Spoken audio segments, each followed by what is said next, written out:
Salatullah, salamullah.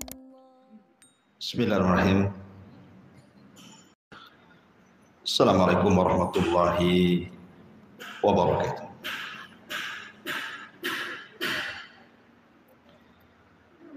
Alhamdulillah wassalatu wassalamu ala Rasulillah wa ala alihi wa sahbihi wa mawalah wa la hawla wa la quwata illa billahi wa ba'd.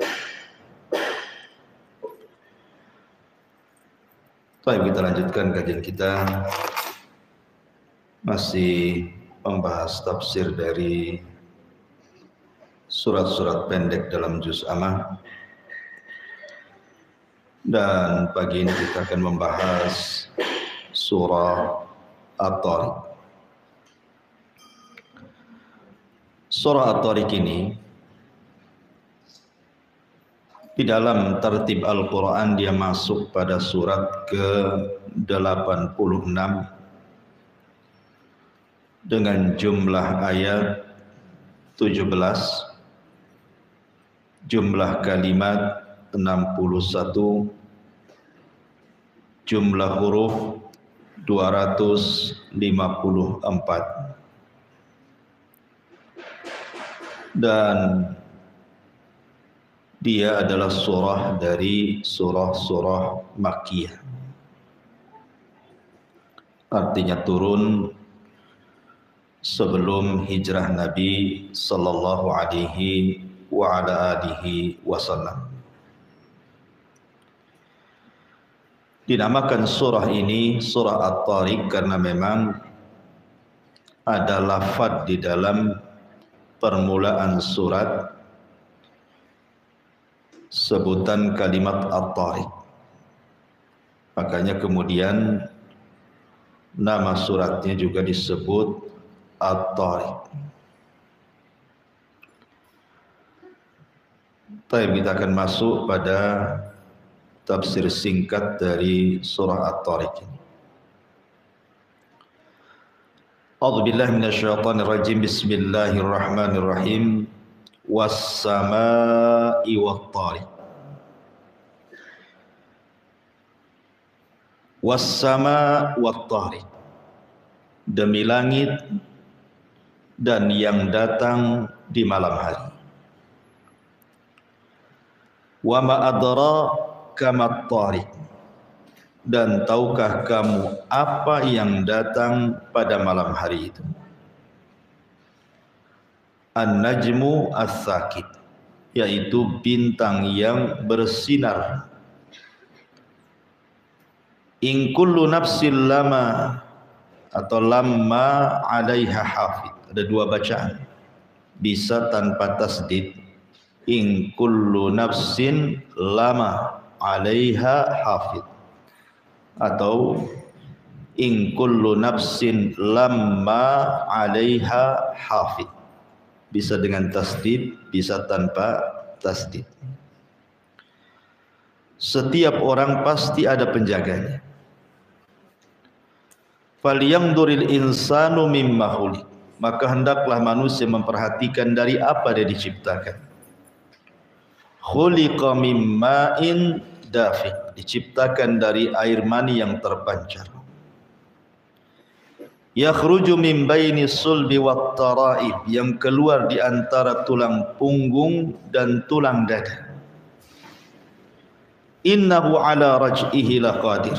Sungguh Allah benar-benar kuasa untuk mengembalikan hidup setelah kematian.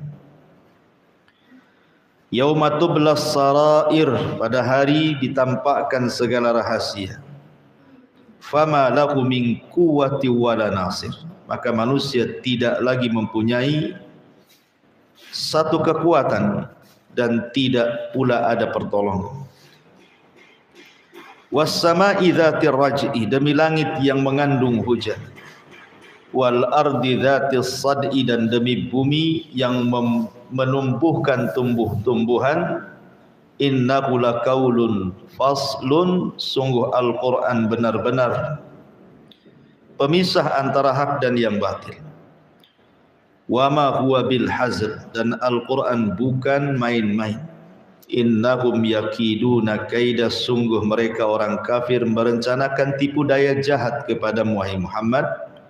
Wa akidu kaida, dan aku pun membuat rencana yang sama. Famahilil kafirina amhilhum ruwaida, karena itulah berilah penangguhan kepada orang-orang kafir itu, berilah mereka kesempatan untuk sementara waktu. Taib. Di sini Allah Subhanahu wa taala bersumpah dengan dua sumpah di permulaan surah At-Tariq. Pertama dengan sama langit dan juga dengan At-Tariq. Apa itu Tariq? Nanti kita jelaskan. Di sini Allah Subhanahu wa taala mengatakan was-sama'i, demi langit. Kaidah Al-Qur'an sering saya katakan, tidaklah Allah Subhanahu wa taala bersumpah dengan makhluknya kecuali makhluk itu memiliki keagungan di hadapan Allah, karena tidak semua makhluk jadikan sumpah. Ketika langit dijadikan sumpah dalam surah At-Tariq ini, karena memang langit memiliki keagungan sebagai tanda dari tanda-tanda kuasa Allah Subhanahu wa taala. Allah bisa menciptakan satu makhluk berupa langit yang disebutkan bahwa langit itu bangunan, tetapi dia bisa ngambang tanpa tiang dengan berbagai macam isinya. Ada bulannya, ada mataharinya, ada bintangnya, ada galaksinya, terapung. Siapa yang meletakkan di porosnya kalau bukan Allah? Dan langit adalah kuasa Allah Subhanahu wa taala yang bisa kita lihat. Cukup kita menegakkan mata ke atas, kita bisa melihat langit. Dan itu kuasa Allah. Makanya Allah bersumpah dengan langit. Kemudian Allah mengatakan wat-tariq. Apa itu tariq? Tariq ini diambil dari kata at-tarku. Tarku itu artinya tarkul bab. Jadi kalau ibu masuk rumah kemudian ngetuk pintu, nah itu disebut tariq namanya. Jadi mengetuk pintu itu disebut tariq. Makanya ada larangan di zaman Nabi SAW, kalau suami datang tengah malam, dilarang untuk an yatruqal bab, mengetuk pintu. Maksudnya yatruk itu dari kalimat turuk, tariq. Tidak boleh mengetuk pintu. Kalau di zaman sekarang kan gak masalah, karena sudah ada WA, tinggal kasih tahu saja suami. Kalau datang dari mana, kasih tahu istrinya, saya datang malam ini, gak apa-apa. Tapi zaman dulu kan tidak boleh, karena tidak boleh langsung masuk, harus memberitahu dulu. Lalu di sini at-tariq. Tariq ini isim fa'il, orang yang mengetuk. Siapa yang mengetuk di sini? Dan tariq dikaitkan dengan langit, maknanya langit itu memiliki pintu yang akan diketuk. Lalu siapa yang mengetuk pintu langit itu? Ada yang mengatakan penafsiran yang pertama, bahwa yang mengetuk pintu langit itu adalah ruhnya seorang mukmin yang dibawa oleh malaikat. Dalam hadis Bara bin Azib yang sangat panjang, Nabi SAW menceritakan tentang ruhnya seorang mukmin apabila dicabut, kemudian diletakkan di kain kafan dari sorga, wewangian dari sorga oleh malaikat rahmat, kemudian diangkat ke langit, kemudian mengetuk langit pertama dan dibuka pintunya, langit kedua dibuka pintunya, langit ketiga sampai ketujuh, kemudian berjumpa dengan Allah. Dan Allah katakan, letakkan catatan amalnya di tempat yang paling tinggi dan kembalikan ruh ke dalam jasadnya. Ini penafsiran yang pertama. Penafsiran yang kedua, At-Tariq adalah Nabi sallallahu alaihi wasallam sendiri. Saat peristiwa Isra dan Mi'raj, di mana Nabi sallallahu alaihi wasallam naik ke langit, kemudian ditemani oleh Jibril dan mengetuk pintu langit. Kemudian penjaga pintu langit mengatakan, "Man, siapa kalian?" Maka Jibril mengatakan, "Saya Jibril." "Waman ma'aka, dan siapa yang bersamamu?" Kata Jibril, "Muhammad." "Awa qad uhiya ilaih, apakah sudah diperintahkan dia boleh naik?" Kata Jibril, "Ya." Maka dibukalah pintu langit pertama, berjumpa dengan Adam. Kemudian dibuka langit kedua, berjumpa dengan Isa dan Yahya. Dibuka pada langit ketiga, berjumpa dengan Nabi Yusuf. Kemudian pada langit keempat berjumpa dengan Nabi Idris. Kemudian langit kelima berjumpa dengan Harun. Langit keenam berjumpa dengan Musa, dan langit ketujuh berjumpa dengan Ibrahim. Kemudian melesat sampai di Sidratil Muntaha. Artinya Tariq di sini adalah Rasul sallallahu alaihi wasallam. Ada juga yang mengatakan Tariq di sini artinya malaikat yang mengangkat amal-amal kebaikan. Dan pintu langit itu terbuka setiap harinya 2 waktu, setiap pekannya 2 hari, dan setiap tahunnya 1 bulan. Pintu langit itu. Adapun setiap harinya 2 waktu, di waktu subuh dan asar. Disitulah amalan baik kita diangkat oleh para malaikat dan membuka pintu langit, mengetuk pintu langit. Kemudian setiap pekannya 2 hari, hari Senin dan hari Kamis. Maka disyariatkan puasa Senin, Kamis, karena amalan itu naik membuka pintu langit. Kemudian setiap tahunnya 1 bulan, di bulan Sya'ban. 1 bulan pintu langit dibuka. Lah, itu makna Tariq juga.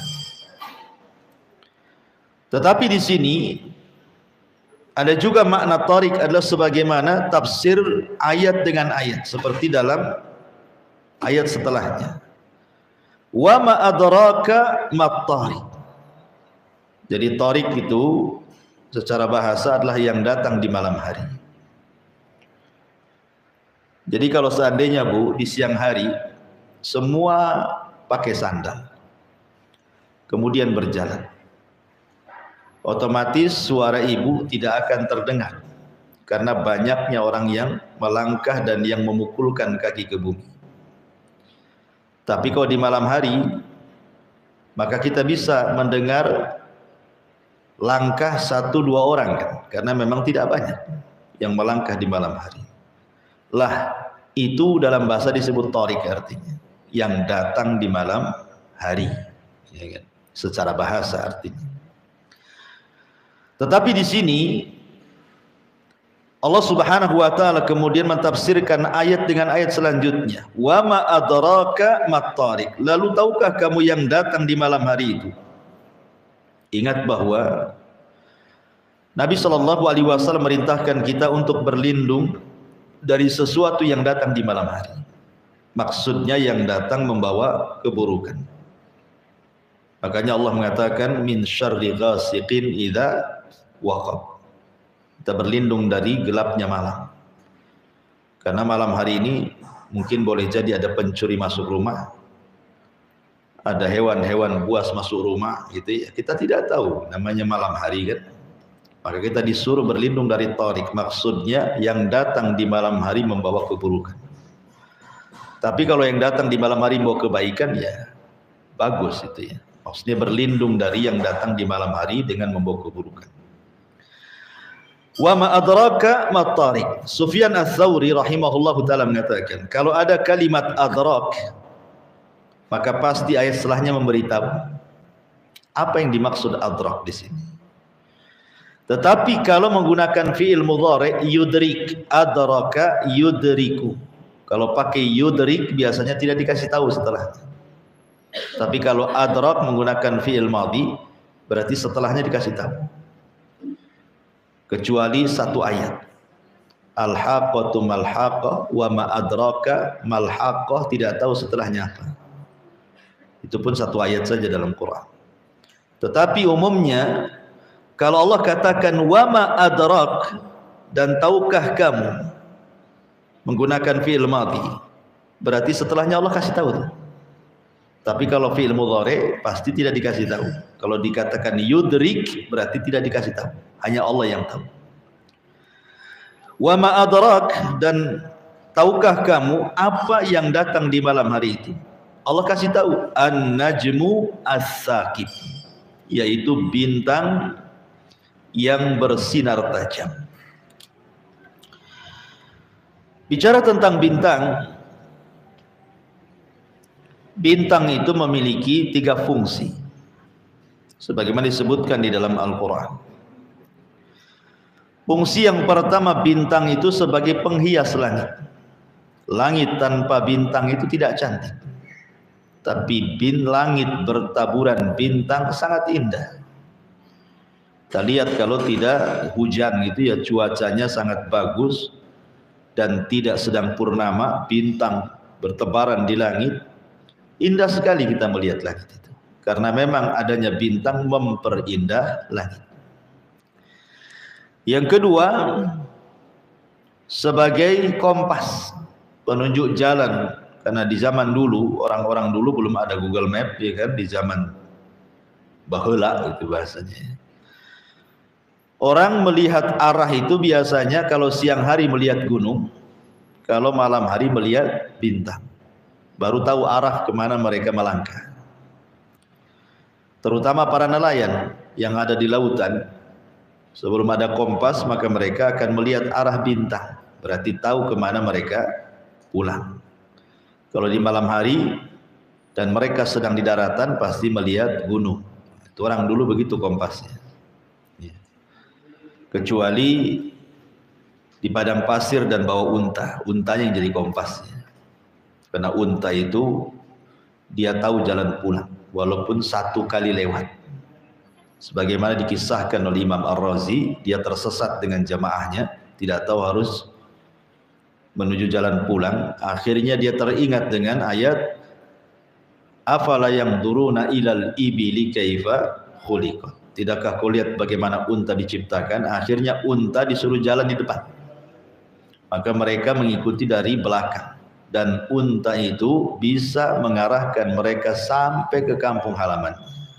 Dia tahu cara pulangnya itu. Padahal padang pasir itu tidak bisa dibedakan, namanya pasir, gundukannya, warnanya, nggak ada tanda. Lain kalau di jalan sini, oh ada Indomaret, oh di sini ada rumah sakit, nah, kita kasih tanda kan. Oh di sini ada rumah warna hitam, nah, senang kan itu. Di padang pasir apa yang mau dikasih tanda? Mau digaris pasirnya ada angin ketimbun lagi lah garisnya. Jadi susah kan, makanya orang dulu pakai unta kompasnya, karena unta itu tahu jalan pulang, walaupun bekas pijakannya sudah tertimbun lagi oleh tanah.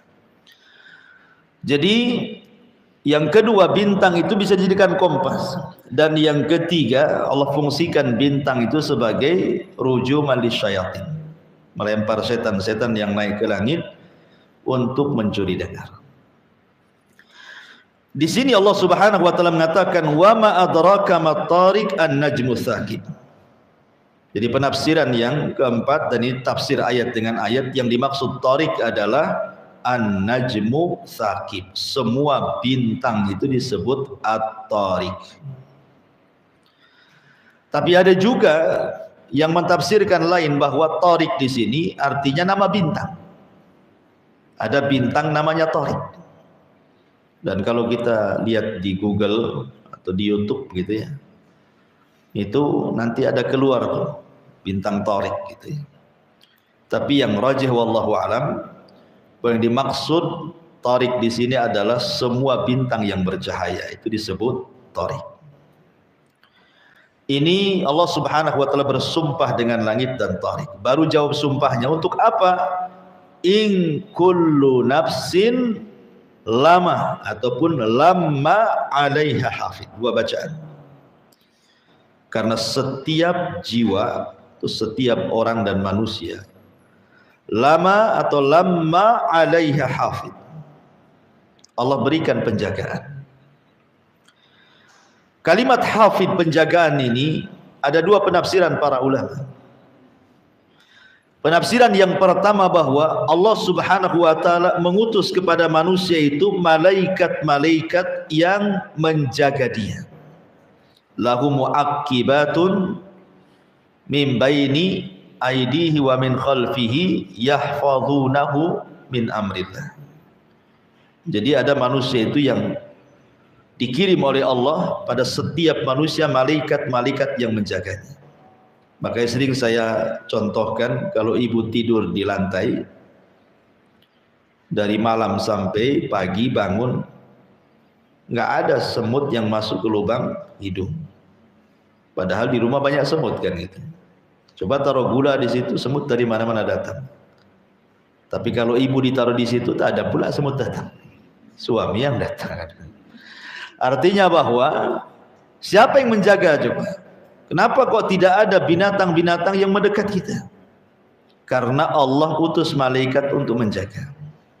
Ibu di jalan naik motor, harusnya ibu ketabrak atau nabrak, nggak jadi. Siapa yang menjaga? Malaikat.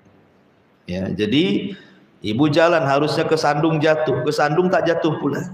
Nah, siapa yang menjaga? Malaikat. Jadi ada malaikat-malaikat itu yang menjaga. Walaupun manusia itu kufur kepada Allah, tetap dia dijaga. Itulah rahmannya Allah, kasih sayangnya Allah kepada manusia. Tetap mengutus malaikat-malaikat penjaga. Dan Allah adalah khairun hafidh, sebaik-baik penjaga. Ini makna yang pertama. Makna yang kedua, hafidh di sini artinya Allah mengutus malaikat-malaikat yang tugasnya mencatat dan menghafal setiap ucapan manusia. Malaikat ini tidak pernah lupa. Apapun yang kita ucapkan dia hafal dan ditulis. Itulah raqib dan atid. Ya. Ma yalfidu min qaulin illa ladaihi raqibun atid. Tidak ada satu pun ucapan manusia kecuali dicatat sama raqib dan atid. Makanya Imam Ahmad ibn Hanbal rahimahullahu taala saat sakaratul maut, dia mengeluarkan suara karena menahan sakit. Aduh, gitu sudah bahasa kitanya. Anin, dia mengeluarkan suara karena menahan sakit. Maka salah satu tulabnya, salah satu muridnya mengingatkan kepada Imam Ahmad, "Ya Imam, bukankah erungan saat sakit itu adalah kalimat? Dan bukankah setiap kalimat akan dicatat oleh malaikat raqib dan atid?" Kemudian muridnya membacakan, "Ma yalfidu min qaulin illa ladaihi raqibun atid." Tidak ada satu pun ucapan kecuali dicatat raqib dan atid. Tiba-tiba Imam Ahmad terdiam. Dia menahan rasa sakit tetapi tidak mengeluh sampai dia meninggal. Karena dia takut itu dicatat oleh raqib dan atid, dan itu bagian daripada keluhan saat sakaratul maut. Bayangkan ya. Seorang Imam Ahmad saat meninggal saja, demi supaya tidak dicatat kalimat aduhnya itu saat menahan sakit, dia berusaha untuk diam saja. Karena dikhawatirkan itu bagian dari kalimat dicatat malaikat raqib dan atid dan dipertanggungjawabkan nantinya kan itu. Nah kalau kita enggak sudah meraung-raung gitu ya, bukan aduh lagi, teriak-teriak sampai tetangga panik, ada apa orang itu. Padahal kegunting kuku saja. Jadi ini kalimat yang kedua, hafid di sini artinya malaikat-malaikat yang hafal dengan ucapan, setiap ucapan yang kita keluarkan kemudian dicatat dan kelak akan dihisab di hadapan Allah Subhanahu wa taala. Ini makna yang kedua daripada kalimat hafid. Dari sini menunjukkan Allah Subhanahu wa taala ingin mengingatkan kepada kita untuk jangan sembarangan melakukan sesuatu dan jangan sembarangan mengatakan sesuatu. Karena semua ucapan manusia itu ada tiga. Satu yang mengandung dosa tetap dicatat. Satu yang mengandung pahala tetap dicatat. Satu yang tidak mengandung dosa ataupun pahala tetap juga dicatat. Tiga-tiganya dicatat. Yang mengandung dosa ya dicatat, yang mengandung pahala dicatat, yang tidak mengandung dua-duanya pun tetap dicatat. Makanya hati-hati dalam bicara. Jangan asal ngomong. Apalagi di zaman sekarang, orang itu kadang-kadang mulutnya diam, tapi yang bicara itu tangan. Nulis status, copy paste, nyebar hoax, ya kan? Fitnah orang. Tulisan tangan, ucapan tangan itu lebih jahat dibandingkan ucapan lisan. Kalau kita berjumpa dengan orang yang tadinya mau ngomong sesuatu, itu kadang nggak jadi. Segen. Awalnya sudah dirangkai di rumah, awas nih kalau saya ketemu saya akan ngomong begini-begini. Pas ketemu, kadang-kadang nggak terucap tuh kalimat itu. Tapi kalau ibu menghantam orang lewat tulisan, lewat status, lewat WA grup, macam-macam ditulis di situ. Betul-betul dikeluarkan tuh isi jantung dia. Ya kan? Makanya hati-hati. Makanya Allah juga mengatakan dalam surah Yasin itu, yauma nakhtimu ala afwahihim wa tukallimuna aydihim. Pada hari kami kunci mulut, yang bicara tangan. Ya kan? Artinya tangan itu bisa bicara. Kalau di dunia ya bicaranya dengan cara nulis itu, ngetik sana sini atau copy paste atau nge-share sesuatu kan. Hati-hati baik lisan ataupun tangan, karena in kullu nafsin lamma 'alaiha hafid. Karena setiap manusia itu ada penjaganya. Kemudian Allah mengatakan falyanzuril insanu mimma khuliq. Falyanzuril insanu mimma khuliq. Maka hendaklah manusia memperhatikan dari apa dia diciptakan. Di sini jawab qasam yang kedua, manusia diingatkan oleh Allah Subhanahu wa taala agar jangan sampai sombong, gitu maksudnya. Jangan sampai sombong manusia. Yang sombong itu hanya Allah saja. Manusia tidak berhak sombong. Makanya sebagai bentuk mengingat bahwa manusia itu tidak boleh sombong, diingatkan falyanzuril insan mimma khuliq. Hendaklah manusia itu memperhatikan dari mana sebenarnya dia diciptakan itu. Saya teringat dengan ucapan seorang alim namanya Malik ibn Dinar. Malik ibnu Dinar. Malik ibn Dinar ini suatu ketika lewat padanya seorang wali Basrah, pemimpin Basrah, namanya Halab bin Abi Sufrah. Halab bin Abi Sufrah ini termasuk jenderal, pemimpin perang gitu ya. Lah Halab bin Abi Sufrah ini berjalan dengan cara membusungkan dada lewat di hadapan Malik ibn Dinar ini. Tiba-tiba kemudian kata Malik ibn Dinar ini, janganlah kau berjalan seperti itu. Itu jalan yang tidak disukai Allah. Kamu jangan berjalan seperti itu, membusungkan dada. Itu jalan seperti itu tidak suka Allah, katanya. Lah Halab ibn Abi Sufrah ini disangkanya Malik ibn Dinar ini tidak kenal sama dia.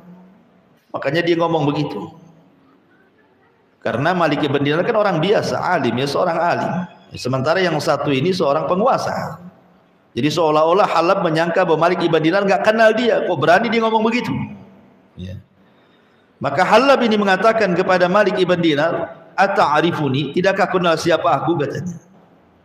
Maka kata Malik ibn Dinar mengatakan, bahkan saya paling kenal siapa dirimu, katanya. Kemudian kata Malik ibn Dinar, dia mengatakan, mau tahu siapa dirimu? Maka dia mengatakan, dirimu adalah terlahir dari dua lubang najis. Kemudian dari sperma yang sangat kotor. Kemudian setelah engkau dilahirkan, kau pun membawa kotoran di perutmu. Kemudian setelah engkau mati, kalau engkau tidak dikafani, tidak dimandikan, tidak disolatkan, begitu saja jasadmu, maka jasadmu akan membusuk. Itulah kamu, katanya. Jadi dia ingatkan, kamu ini siapa? Gitu.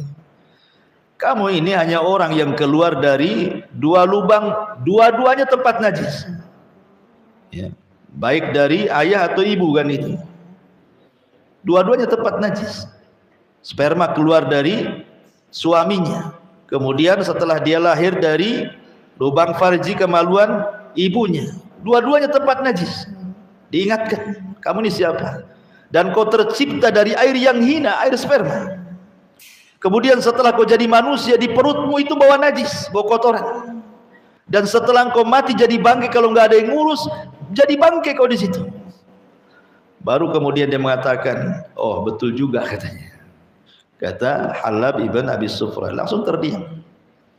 Maka manusia itu jangan pernah menyombongkan diri di hadapan siapapun, karena kesombongan itu adalah ridanya Allah, selendangnya Allah Subhanahu wa ta'ala. Kemudian Allah Subhanahu wa ta'ala mengatakan, fal yang duril insan mimma khuliqa mimma indafiq. Dia diciptakan dari air mani yang terpancar, yakhruju min bainis sulbi wat taraib, yang keluar di antara punggung laki-laki dan tulang dada perempuan. Ma'asyiral muslimat yang dimuliakan Allah Subhanahu wa ta'ala, kita tahu bahwa ketika seorang laki-laki melakukan hubungan dengan pasangannya, seorang suami melakukan hubungan dengan istrinya, kita tahu bahwa seorang suami ketika menabur benih kepada seorang wanita itu kan jumlahnya bisa ratusan juta benih kan. Ada yang mengatakan 200 juta benih atau berapalah. Tetapi kan dari benih-benih itu tidak semua jadi kan. Dari 200 juta benih itu yang satu yang jadi kan. Artinya apa? Artinya Allah Subhanahu wa ta'ala memilih kita dari 200 juta itu. Ada enggak Batam ini penduduknya 200 juta? Enggak ada. Dengan Tanjung Pinang pun tak ada. Satu Kepri pun mungkin tak ada 200 juta. Kalau seandainya Allah takdirkan yang 200 juta itu hidup semuanya, berarti kan banyak manusia itu. Tetapi ketika yang 200 juta itu tidak hidup, kok ibu yang hidup? Berarti ibu itu dipilih oleh Allah dari 200 juta itu maksudnya. Allah ingatkan itu nikmat. Makanya di sini Allah mengatakan khuliqa mimma indafiq. Kita loh dipilih oleh Allah dari 200 juta itu. Yang lain tidak hidup, kita pula dihidupkan. Ini nikmat dari Allah. Maka ingat nikmat itu. Jangan sampai kemudian melupakan orang yang memberikan nikmat, tiba-tiba sombong pula di hadapan orang zat yang memberikan nikmat kepada kita. Tidak mau berdoa kepada Allah, tidak mau beribadah kepada Allah, sombong pula dia. Padahal Allah telah memilih kita dari 200 juta itu, yang keluar dari antara tulang punggung laki-laki atau sulbi dan tulang dada perempuan. Maka di sini sekali lagi bahwa Allah Subhanahu wa ta'ala hendak mengingatkan soal siapa kita ini. Wallahu akhrajakum mim butuni ummahatikum la ta'lamuna syai'a, kata Allah. Allah yang mengeluarkan kalian dari perut ibu kalian, tidak tahu apapun. Pertama bayi lahir itu mata pun tidak melihat, telinga pun belum mendengar gitu ya. Kemudian mulut pun belum bisa bicara, badan pun belum bisa bergerak, otak pun belum ada. Kemudian besar sedikit, mulai matanya melihat, kemudian telinganya mendengar, kemudian mulai latihan bicara, kemudian diberikan akal pikiran, cerdaslah jadi profesor, jadi insinyur, jadi dokter, jadi ini. Semua loh karunia Allah, bukan dari kita. Lalu apa yang disombongkan di hadapan Allah Azza wa Jalla? Maka jangan pernah sombong, baik di hadapan Allah ataupun di hadapan manusia. Sama-sama dari air yang hina. Apa yang mau disombongkan? Jadi Allah ingatkan, jangan sampai sombong. Innahu ala raj'ihi laqadir. Apalagi kalau sombong itu sesuatu yang tidak punya sebab kesombongan, sombong pula dia.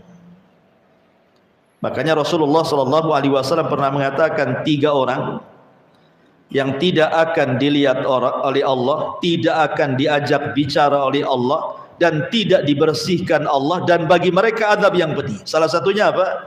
Ailun mustakbir, sudah miskin sombong. Sombong itu kan harus ada penyebabnya.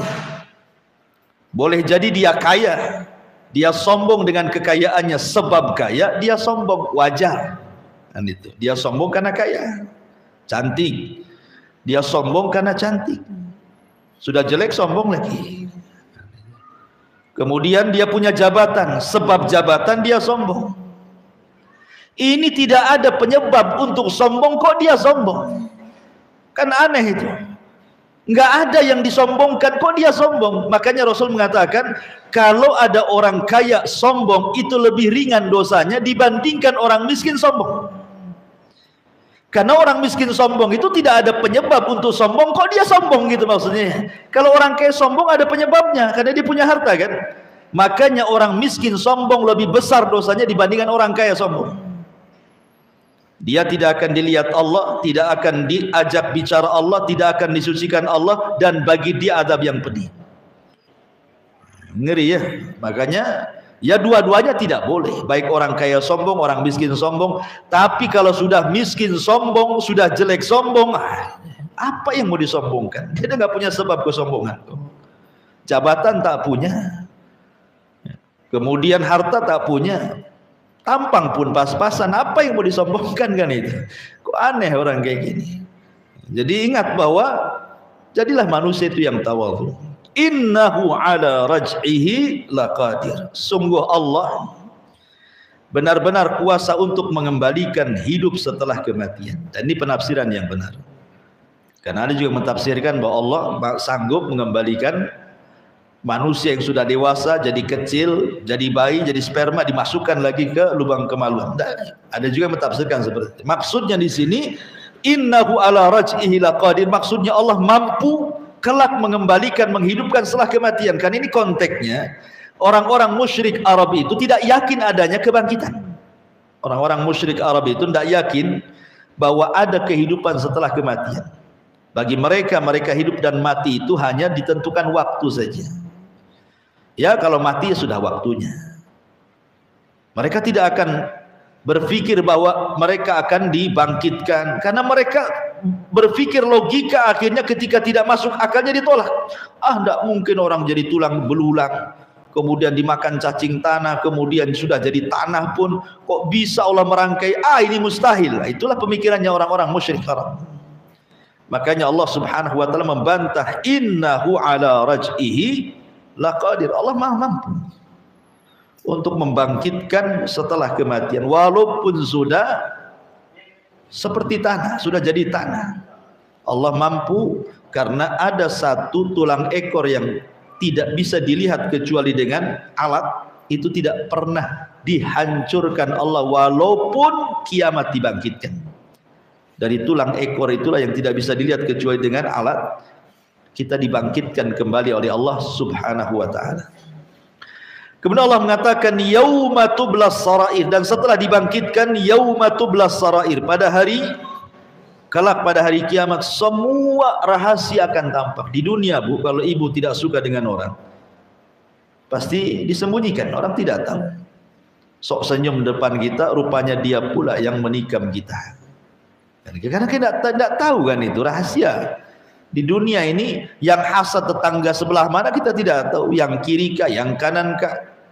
Rupanya yang hasad yang depan muka pula, yang disangka baik itu kita tidak tahu. Tapi nanti pada hari kiamat semua akan terbuka.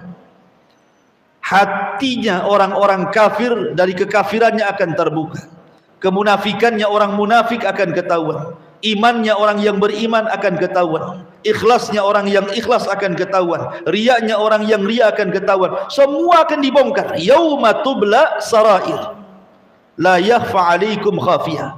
Bagi Allah tidak ada yang tersembunyi. Bagi Allah itu tidak ada yang sembunyi, baik di dunia ataupun di akhirat. Dan di akhirat semua akan ditampakkan di halayak manusia. Dipermalukan kita di hadapan manusia. Orang yang diam-diam gibah nanti dikasih tahu tuh, dulu kamu digibah oleh sebelah tuh. Kamu tidak tahu saja itu sedang bergibah karena sandalnya dimasukkan semua ke rumah. Sedang rame-rame gibah kita. Yauma tublas sarair fama lahu min quwwati wala nasir. Maka manusia tidak lagi mempunyai satu kekuatan dan tidak pula penolong.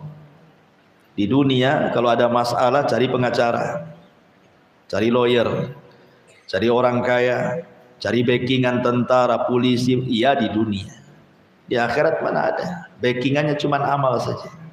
Amal kita lah backingan kita.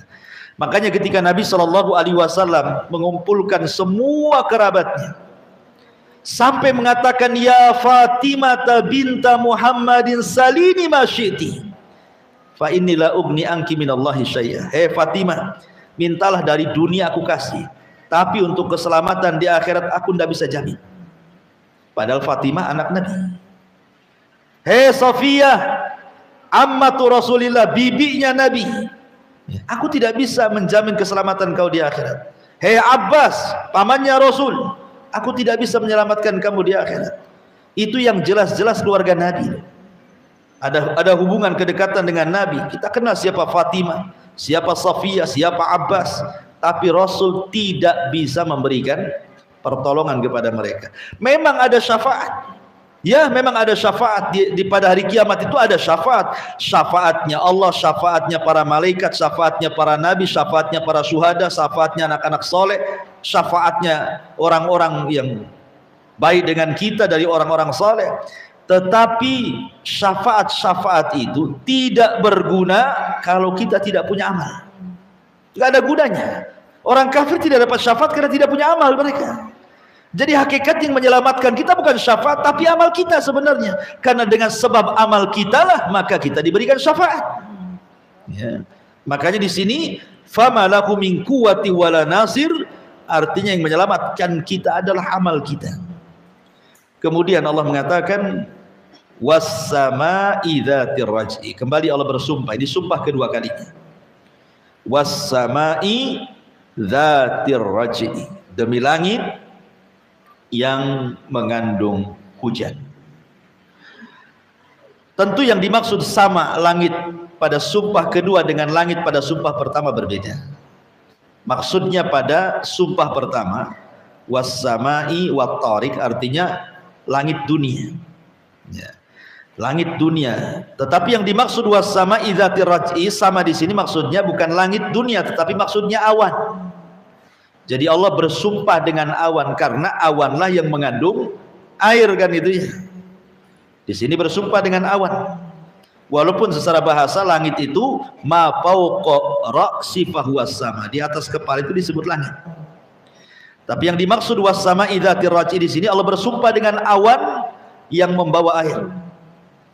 Kemudian mencurahkan air ke bumi. Apa yang terjadi? Wal ardi dzati as-sad'i, dan bumi yang dzati sad'i. Sad'i itu artinya membelah. Ya, sad'i itu artinya membelah. Karena siapa yang membelah? Air itu yang membelah. Karena air itu sesuatu yang sangat kuat. Ya, kalau sudah dia berkumpul, air itu bisa apa saja menghancurkan apa saja air itu. Kadang-kadang orang melubangi itu mengebor apa saja kan diairi dulu baru kemudian bisa dibor gitu ya. Jadi yang membelah bumi itu adalah air. Lah dari air yang masuk ke bumi kemudian membelah itulah tumbuhan. Karena Allah mengatakan wa ja'alnal ma' kulla syai'in hayyin, dan kami jadikan air itu dengan air segala sesuatu jadi hidup. Ya. Wal ardi dzati as-sad'i.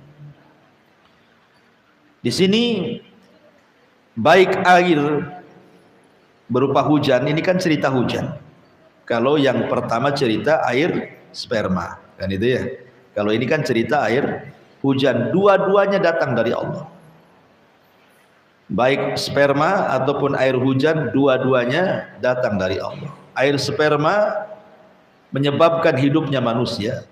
Adapun hujan menyebabkan kehidupan bagi manusia. Ya. Jadi kalau sperma menyebabkan hidupnya manusia, kalau air hujan menyebabkan kehidupan bagi manusia, rizki bagi manusia. Sebab adanya beras, adanya tepung, dan adanya makanan yang kita makan itu kan dari air awalnya. Kalau nggak ada air gersang, mana tumbuh tuh tumbuh-tumbuhan kan? Dan dua-duanya datang dari Allah Azza wa Jalla. Karena Allah mengatakan innahu laqaulun fasl. Sesungguhnya Al-Quran itu adalah ucapan fasl yang jelas, yang tegas, yang membedakan, memisahkan antara hak dan yang batil. Di sini mulai cerita Al-Quran. Kenapa? Di sini Allah mengatakan innahu laqaulun fasl. Karena orang-orang musyrik Arab itu, apabila kemudian Nabi SAW menyampaikan Al-Quran soal kiamat, soal alam barzah, soal alam kebangkitan, manusia dikumpulkan di padang mahsyar, ada hisab, ada mizan, ada suhub, sampai kepada ada surga neraka, mereka mengatakan seolah-olah Muhammad sedang main-main. Ya. Muhammad ini seolah-olah sedang bercerita, sedang mendongeng. Makanya Allah mengatakan innahu laqaulun faslun wa ma huwa bil hazl. Quran itu benar-benar adanya dan dia bukan main-main. Tidak ada cerita dalam Al-Quran itu main-main. Semua benar dan semua akan terjadi. Baik cerita tentang kubur pasti terjadi, baik cerita tentang kebangkitan dan pengumpulan manusia di padang mahsyar pasti terjadi, baik ketika cerita hisab, timbangan, suhub, semua pasti terjadi, termasuk masuk neraka atau masuk surga, semua terjadi. Tidak ada yang main-main dengan Quran itu. Semua habarnya adalah sebuah kebenaran. Membantah orang-orang musyrik ini. Wa ma huwa bil hazl. Innahum yakiduna kaida. Sesungguhnya mereka sedang membuat makar kepadamu ya Muhammad. Ketika Rasul menyampaikan Al-Quran, mulai mereka membuat makar, merencanakan untuk mengusir Nabi, merencanakan untuk memenjarakan Nabi, merencanakan untuk membunuh Nabi. Wa idh yamkuru bikal ladzina kafaru liyuthbituka aw yaqtuluka aw yukhrijuk. Ketika orang-orang kafir berbuat makar untuk menangkap dan menjarakan, mengusir Rasul ataupun membunuh Nabi, Allah katakan apa? Wa yamkuruna wa yamkurullah. Maka Allah punya makar dan Allah khairul makirin, sebaik-baik makar. Sama dengan di sini, innahum yakiduna kaida wa akidu kaida. Silakan kalian buat makar, Allah punya makar sendiri. Nabi Yusuf alaihi salatu wassalam pernah dimakari siapa? Saudara-saudaranya. Bilang sama bapaknya, Yusuf tidak pernah main sama kami, bah, katanya. Masa tidak boleh abah kasih saya main-main dengan Yusuf? Sekali-kali kami bersenang-senang. Akhirnya dimasukkan pula ke sumur. Tetapi Allah punya makar sendiri. Rupanya diambil pedagang, dibeli oleh orang kaya Mesir, Al-Aziz. Kemudian ketika dia dibuat makar gara-gara terfitnah para wanita-wanita pejabat, akhirnya dibuat pasal karet, dimasukkan ke penjara. Bertahun-tahun Yusuf di penjara. Allah punya makar sendiri. Keluar penjara justru jadi pejabat Mesir, orang nomor 2 raja. Allah punya makar sendiri. Ya. Innahum yakiduna kaida wa akidu kaida. Maka Allah mengatakan famahilil kafirina amhilhum ruwaida. Karena itulah beri penangguhan kepada orang-orang kafir. Berilah mereka itu kesempatan sementara waktu. Artinya biarkan mereka bersenang-senang. Nanti ada waktunya ketika mereka lalai, datang azab Allah kepada mereka. Mereka itu hanya sekedar istidraj saja. Jadi kalau ada orang kafir kaya, sehat, enak hidupnya, itu istidraj namanya. Allah sengaja membiarkan mereka seperti itu sampai pada waktunya mereka akan hidup sengsara di hadapan Allah Azza wa Jalla. Famahilil kafirin amhilkum ruwaida. Wallahu alam. Ini secara singkat tafsir daripada surah At-Tariq. Taib, sampai di sini. Ya, silahkan kita buka tanya jawab.